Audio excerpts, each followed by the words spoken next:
ಸುದೀರ್ಘವಾದಂತಹ ಸಭೆ ರಾಷ್ಟ್ರ ರಾಜಧಾನಿ ದೆಹಲಿಯಲ್ಲಿ ನಮ್ಮ ಪ್ರತಿನಿಧಿ ಚಂದ್ರಮೋಹನ್ ಮತ್ತಷ್ಟು ಅಪ್ಡೇಟ್ಸ್ ನ ನೀಡ್ತಾ ಹೋಗ್ತಾರೆ. ಚಂದ್ರಮೋಹನ್, ಸಾಕಷ್ಟು ಕುತೂಹಲವನ್ನ ಕೆರಳಿಸ್ತಾ ಇದೆ.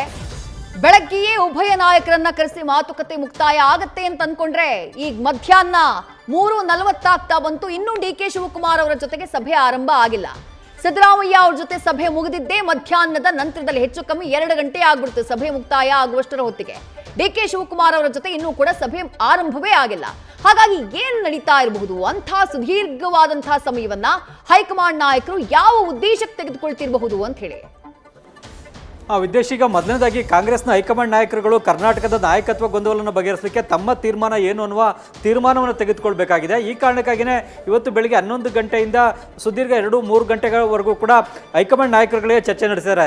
ಅಂದರೆ ಹೈಕಮಾಂಡ್ ನಾಯಕರುಗಳು ಅಂದರೆ ಯಾರ್ಯಾರು ಅಂತಂದರೆ ರಾಹುಲ್ ಗಾಂಧಿ, ಮಲ್ಲಿಕಾರ್ಜುನ್ ಖರ್ಗೆ, ಕೆ.ಸಿ. ವೇಣುಗೋಪಾಲ್, ರಣದೀಪ್ ಸಿಂಗ್ ಸುರ್ಜೇವಾಲಾ, ಈ 4 ಮಂದಿಯ ಪ್ರತ್ಯೇಕವಾಗಿ ಸಭೆಯನ್ನು ನಡೆಸಿದ್ದಾರೆ. ಈ 4 ಮಂದಿ ಚರ್ಚೆ ನಡೆಸುವಂಥ ಸಂದರ್ಭದಲ್ಲಿ ಸಿ.ಎಂ. ಸಿದ್ದರಾಮಯ್ಯ ಮತ್ತು ಡಿ.ಕೆ. ಶಿವಕುಮಾರ್ ಅವ್ರನ್ನ ಆ ಕೊಠಡಿಗೆ ಕರೆದಿರಲಿಲ್ಲ. ಅವ್ರನ್ನ ಹೊರಗಡೆ ಕೂರಿಸಿ ಹೈಕಮಾಂಡ್ ನಾಯಕರುಗಳ ಸುದೀರ್ಘವಾಗಿ 2-3 ಗಂಟೆಗಳ ಕಾಲ ಚರ್ಚೆಯನ್ನು ನಡೆಸಿದ್ದಾರೆ. ಈ ಸಭೆಯಲ್ಲಿ ಈಗ ಕರ್ನಾಟಕದ ನಾಯಕತ್ವ ಗೊಂದಲವನ್ನು ಬಗೆಹರಿಸಲಿಕ್ಕೆ ಏನು ಮಾಡಬೇಕು, ಹೈಕಮಾಂಡ್ ತೀರ್ಮಾನ ಹೇಗಿರಬೇಕು ಅನ್ನೋದ್ರ ಬಗ್ಗೆ ತೀರ್ಮಾನವನ್ನು ತೆಗೆದುಕೊಳ್ಳುವಂಥ ನಿಟ್ಟಿನಲ್ಲಿ ಚರ್ಚೆ ನಡೆಸಿದ್ದಾರೆ.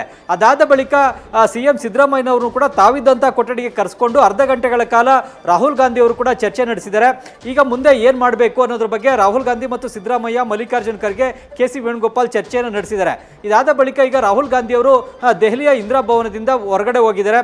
ಬಹುಶಃ ಸೋನಿಯಾ ಗಾಂಧಿ ಅವ್ರನ್ನ ಭೇಟಿ ಆಗಲಿಕ್ಕೋಸ್ಕರನೇ ರಾಹುಲ್ ಗಾಂಧಿ ಅವರು ಹೋಗಿದ್ದಾರೆ ಮತ್ತು ಮಧ್ಯಾಹ್ನದ ಊಟವನ್ನು ಮಾಡಿಕೊಂಡು ಮತ್ತೆ ಇಂದಿರಾ ಭವನಕ್ಕೆ ರಾಹುಲ್ ಗಾಂಧಿ ಅವರು ಬರ್ತಾರೆ. ಬಂದ ಬಳಿಕ ಡಿ.ಕೆ. ಶಿವಕುಮಾರ್ ಅವರೊಂದಿಗೂ ಕೂಡ ಚರ್ಚೆಯನ್ನು ನಡೆಸ್ತಾರೆ. ಈ ಒಂದು ಚರ್ಚೆಯ ಬಳಿಕ ಮತ್ತೆ ರಾಹುಲ್ ಗಾಂಧಿ ಮತ್ತು ಮಲ್ಲಿಕಾರ್ಜುನ್ ಖರ್ಗೆ ಅವರು ಸೋನಿಯಾ ಗಾಂಧಿ ಅವ್ರನ್ನ ಭೇಟಿಯಾಗುವಂತಹ ಸಾಧ್ಯತೆಗಳಿವೆ.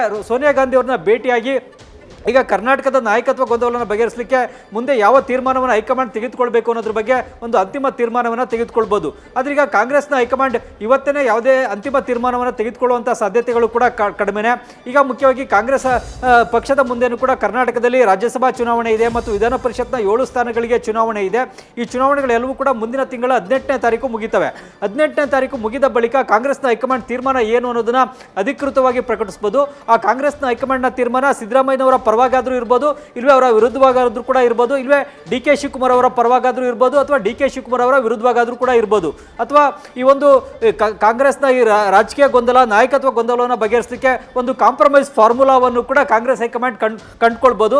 ಒಂದು ಮಿಡ್ಲ್ ಪಾತ್ ಅನ್ನು ಕೂಡ ಕಂಡುಕೊಳ್ಬೋದು. ಆ ಮಿಡ್ಲ್ ಪಾತ್ ಏನು ಅಥವಾ ಕಾಂಗ್ರೆಸ್ ಹೈಕಮಾಂಡ್ನ ತೀರ್ಮಾನ ಏನು ಅನ್ನೋದನ್ನ ತಿಳ್ಕೊಳ್ಳಿಕ್ಕೆ ರಾಜ್ಯದ ಜನ ಇನ್ನೂ ಸ್ವಲ್ಪ ದಿನಗಳ ಕಾಲ ಕಾಯಬೇಕಾಗ್ಬೋದು. ಆದ್ರೀಗ ಸದ್ಯಕ್ಕಂತೂ ಕಾಂಗ್ರೆಸ್ ಹೈಕಮಾಂಡ್ ಆದಷ್ಟು ಬೇಗನೆ ರಾಜ್ಯಸಭಾ ಅಭ್ಯರ್ಥಿಗಳ ಪಟ್ಟಿಯನ್ನು ಅಂತಿಮಗೊಳಿಸಬೇಕಾಗುತ್ತೆ. ಕರ್ನಾಟಕದಿಂದ 3 ಮಂದಿ ಕಾಂಗ್ರೆಸ್ನ ರಾಜ್ಯಸಭಾ ಅಭ್ಯರ್ಥಿಗಳ ಹೆಸರನ್ನು ಅಂತಿಮಗೊಳಿಸಬೇಕಾಗಿದೆ ಮತ್ತು ವಿಧಾನ ಪರಿಷತ್ನ 7 ಸ್ಥಾನಗಳಿಗೆ ಚುನಾವಣೆ ಘೋಷಣೆಯಾಗಿದೆ. ಇದರಲ್ಲಿ 3ರಿಂದ 4 ಸ್ಥಾನಗಳನ್ನು ಕಾಂಗ್ರೆಸ್ ಗೆಲ್ಲಲಿಕ್ಕೂ ಕೂಡ ಅವಕಾಶ ಇದೆ. ಹಾಗಾಗಿ ಆ 4 ಮಂದಿ ಅಭ್ಯರ್ಥಿಗಳ ಪಟ್ಟಿಯನ್ನು ಕೂಡ ಅಂತಿಮಗೊಳಿಸಬೇಕಾಗುತ್ತೆ.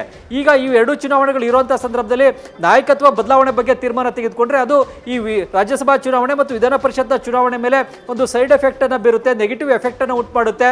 ಕಾಂಗ್ರೆಸ್ನ MLAಗಳೇ ಈ ಚುನಾವಣೆಯಲ್ಲಿ ಕೈ ಕೊಡಬಹುದು, ಕ್ರಾಸ್ ವೋಟಿಂಗ್ ಮಾಡಬಹುದು, ಈ ಎಲ್ಲ ಅವಕಾಶಗಳು ಕೂಡ ಇರ್ತವೆ. ಆ ಕಾರಣಕ್ಕಾಗಿಯೇ ಕಾಂಗ್ರೆಸ್ನ MLAಗಳಿಗೆ ಅಸಮಾಧಾನ ಆಗದಂತೆ ನೋಡ್ಕೊಳ್ಬೇಕು ಅಂತಂದ್ರೆ ಈ ಚುನಾವಣೆಗಳು ಮುಗಿಬೇಕು. ಅದಾದ ಬಳಿಕ ನಾಯಕತ್ವದ ಬಗ್ಗೆ ತಮ್ಮ ತೀರ್ಮಾನ ಏನು ಅನ್ನೋದು ಕೂಡ ಪ್ರಕಟಿಸಬೇಕಾಗುತ್ತೆ. ಆದರೆ ಕಾಂಗ್ರೆಸ್ ಹೈಕಮಾಂಡ್ ಕೂಡ ಈಗ ಆದಷ್ಟು ಬೇಗನೆ ಈ ನಾಯಕತ್ವ ಗೊಂದಲವನ್ನು ಬಗೆಹರಿಸಬೇಕು, ಯಾವುದಾದ್ರೂ ಒಂದು ತೀರ್ಮಾನವನ್ನು ಕೈಗೊಳ್ಳಬೇಕು.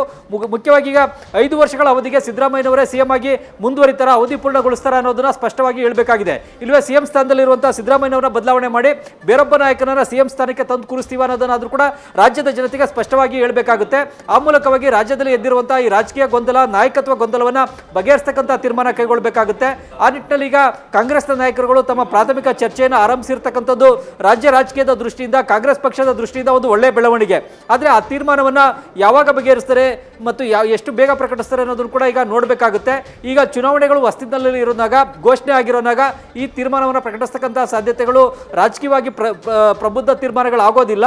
ಆ ಕಾರಣಕ್ಕಾಗಿಯೇ ಇನ್ನೂ ಒಂದು 20 ದಿನಗಳ ಕಾಲ ಕಾಂಗ್ರೆಸ್ ತನ್ನ ತೀರ್ಮಾನವನ್ನು ಪ್ರಕಟಿಸದೇ ಇರಬಹುದು. ಅದಾದ ಬಳಿಕ ತೀರ್ಮಾನವನ್ನು ಕೂಡ ಪ್ರಕಟಿಸಬಹುದು. ಇಲ್ವೇ ಸಿದ್ದರಾಮಯ್ಯ ಅವರನ್ನು ಕೂಡ ವಿಶ್ವಾಸಕ್ಕೆ ತೆಗೆದುಕೊಂಡು ನಾಯಕತ್ವ ಬದಲಾವಣೆ ಮಾಡೋದಾದ್ರೆ ಅವರನ್ನು ಕೂಡ ಮನವೊಲಿಸೇನೆ ಅವರಿಗೆ ಯಾವುದಾದ್ರೂ ಪರ್ಯಾಯ ರಾಜಕೀಯ ಹುದ್ದೆಗಳನ್ನು ಕೊಡುವಂಥದ್ದು, ಇಲ್ವೇ ಅವರ ಮಗನ ರಾಜಕೀಯ ಭವಿಷ್ಯ ಉಜ್ವಲವಾಗುವಂಥ ನಿಟ್ಟಿನಲ್ಲಿ ಏನಾದರೂ ಕೂಡ ಹುದ್ದೆಯನ್ನು ಮಗ ಯತೀಂದ್ರ ಅವರಿಗೆ ಕೊಡುವಂಥ ನಿಟ್ಟಿನಲ್ಲಾದರೂ ಕೂಡ ಏನಾದರೂ ತೀರ್ಮಾನ ತೆಗೆದುಕೊಂಡು ಅವರನ್ನು ಮನವೊಲಿಸತಕ್ಕಂಥ ಪ್ರಯತ್ನವನ್ನು ಕೂಡ ಕಾಂಗ್ರೆಸ್ ಹೈಕಮಾಂಡ್ ಮಾಡಬಹುದು. ಈಗ ನಡೀತಾ ಇರತಕ್ಕಂಥ ಚರ್ಚೆಗಳ ಪ್ರಕಾರ ಸಿಎಂ ಸ್ಥಾನದಿಂದ ಸಿದ್ದರಾಮಯ್ಯ ಅವರನ್ನ ಕೆಳಗಿಳಿಸಿದ್ರೆ ಅವರ ಪುತ್ರ ಯತೀಂದ್ರ ಅವರಿಗೆ ಡಿ.ಸಿ.ಎಂ ಹುದ್ದೆ ಕೊಡ್ಬೋದು, ಅಥವಾ ಸಿದ್ದರಾಮಯ್ಯನವ್ರನ್ನು ಕೂಡ ರಾಜ್ಯಸಭಾ ಸದಸ್ಯರಾಗಿ ಆಯ್ಕೆ ಮಾಡಿ ರಾಷ್ಟ್ರ ರಾಜಕಾರಣಕ್ಕೆ ಕಳಿಸ್ಬೋದು ಅನ್ನೋ ಚರ್ಚೆಗಳು ನಡೀತಾ ಇವೆ. ಆದರೆ ಸಿದ್ದರಾಮಯ್ಯನವರಂತೂ ಕಡಾಖಂಡಿತವಾಗಿ ರಾಷ್ಟ್ರ ರಾಜಕಾರಣಕ್ಕೆ ಹೋಗ್ಲಿಕ್ಕೆ ಇಷ್ಟ ಇಲ್ಲ, ನನಗೆ ರಾಷ್ಟ್ರ ರಾಜಕಾರಣದ ಬಗ್ಗೆ ಯಾವುದೇ ಆಸಕ್ತಿ ಇಲ್ಲ ಅಂತೇಳಿ ಹಿಂದೆ ಸಾಕಷ್ಟು ಬಾರಿ ಹೇಳಿದ್ದಾರೆ. ಅದೇ ತೀರ್ಮಾನವನ್ನು ಹೈಕಮಾಂಡ್ಗೂ ಕೂಡ ತಿಳಿಸಿದ್ದಾರೆ.